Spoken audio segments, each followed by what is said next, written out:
हरे कृष्ण, राधे राधे। आज की इस वीडियो में आप सुनेंगे माघ मास की मौनी अमावस्या की कथा। इस कथा को सुनते अथवा पढ़ते समय आप अपने हाथ में लाल पुष्प रखें और जब कथा समाप्त हो जाए तब पूरी श्रद्धा के साथ यह पुष्प भगवान के चरणों में अर्पित करें। तो आइए श्रवण करते हैं आज की कथा। बहुत समय पहले की बात है। कांचीपुरम के नगर में देवस्वामी नाम का एक ब्राह्मण रहता था और उसकी पत्नी का नाम धनवती और पुत्री का नाम गुणवती था। उसके 7 पुत्र थे। देवस्वामी ने अपने 7 पुत्रों का विवाह कर दिया। इसके पश्चाताप अपनी पुत्री के विवाह के लिए योग्य वर की तलाश हेतु उसने अपने बड़े लड़के को बाहर दूसरे देश भेज दिया। इधर देवस्वामी ने भी अपनी पुत्री गुणवती की कुंडली एक ज्योतिषी को दिखाई। ज्योतिषी ने गुणवती की कुंडली को देखकर कहा कि ब्राह्मण देवता, आपकी पुत्री की कुंडली में तो दुर्भाग्य लिखा है। आपकी पुत्री की कुंडली में विवाह का योग है ही नहीं। यदि इसका विवाह हुआ भी तो सप्तपदी होते होते ही आपकी कन्या विधवा हो जाएगी। यह बात सुनकर देवस्वामी अत्यंत दुखी हुए और ज्योतिषी से इस योग के निवारण का उपाय पूछने लगे। ज्योतिषी ने उपाय बताकर कहा कि इस योग का निवारण सिंगलदीप निवासिनी सोना नाम की धोबन को घर बुलाकर उसकी पूजा करने से ही संभव हो पाएगा। ज्योतिषी के मुंह से ऐसी बात सुनकर देवस्वामी ने अपने सबसे छोटे बेटे के साथ अपनी पुत्री को सोना धोबिन के घर लाने के उद्देश्य से सिंगलदीप जाने के लिए तैयार किया। अब वे दोनों भाई बहन समुद्र के तट पर पहुंचकर समुद्र पार करने का उपाय सोचने लगे, लेकिन समुद्र बहुत विशाल था।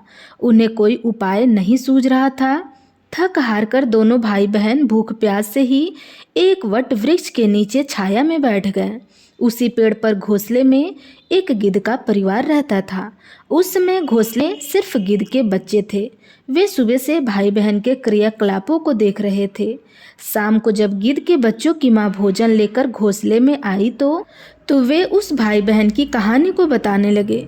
उनकी बात सुनकर गिद्ध की माँ को नीचे बैठे भाई बहन पर काफ़ी दया आई और बच्चों को आश्वासन दिया कि वह उनकी समस्या का समाधान करेंगी।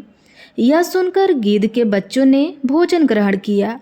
दया और ममता से वशीभूत गिद्ध माता उनके पास गई और बोली कि मैंने आपकी समस्या को जान लिया है। इस वन में जो भी फल फूल मिलेंगे मैं आपके लिए ले आती हूँ तथा प्रातः काल में आपको सिंगलदीप धोबिन के पास पहुँचा दूंगी। अगले दिन सुबह होते ही गिद्ध माता ने दोनों भाई बहनों को समुद्र पार कराकर सिंगलदीप सोना के पास पहुंचा दिया। गुणवती प्रतिदिन सुबह सूर्योदय से पहले सोना का घर लीप दिया करती थी। एक दिन सोना ने अपनी बहुओं से पूछा कि प्रतिदिन सुबह हमारा घर कौन लीपा होता है? तो बहुओं ने तारीफ बटोरने के लिए कहा कि हमारे अलावा और कौन ऐसा करेगा। लेकिन सोना को उनकी बातों पर यकीन नहीं हुआ और वह यह जानने के लिए पूरी रात जागती रही। तभी उसने सुबह गुणवती को साफ करते हुए देख लिया और इससे उसकी परेशानी पूछी तो गुणवती ने अपनी परेशानी बताई, जिसे सुनकर सोना चिंतित हो गई और उसके घर जाकर पूजा पाठ करने के लिए तैयार हो गई।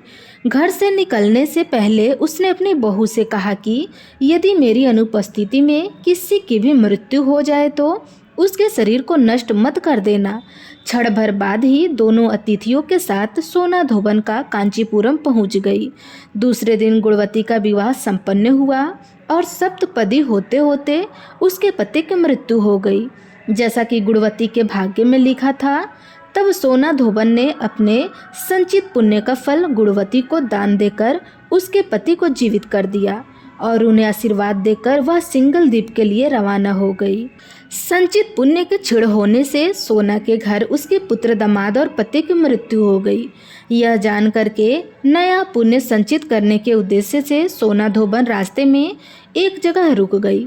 नदी के किनारे पर स्थित एक पीपल के वृक्ष की छाया में भगवान श्री हरि का और भगवान शिव का पूजन उसने किया और पीपल के वृक्ष की 108 परिक्रमाएं की।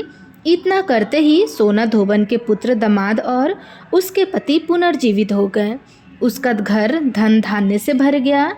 इस प्रकार निस्वार्थ भाव से सेवा करने का उत्तम फल सोना धोबन को प्राप्त हो गया। इसी प्रकार किसी भी अमावस्या तिथि पर या मौनी अमावस्या के दिन किसी पवित्र नदी में स्नान करके विधिवत भगवान विष्णु जी की पूजा अर्चना करने और पीपल के पेड़ की परिक्रमा करने से मनवांछित फल की प्राप्ति होती है तथा परिवार के सदस्यों पर भगवान विष्णु जी का आशीर्वाद सदैव बना रहता है। तो प्रेम से बोलिए विष्णु भगवान की जय, लक्ष्मी माता की जय।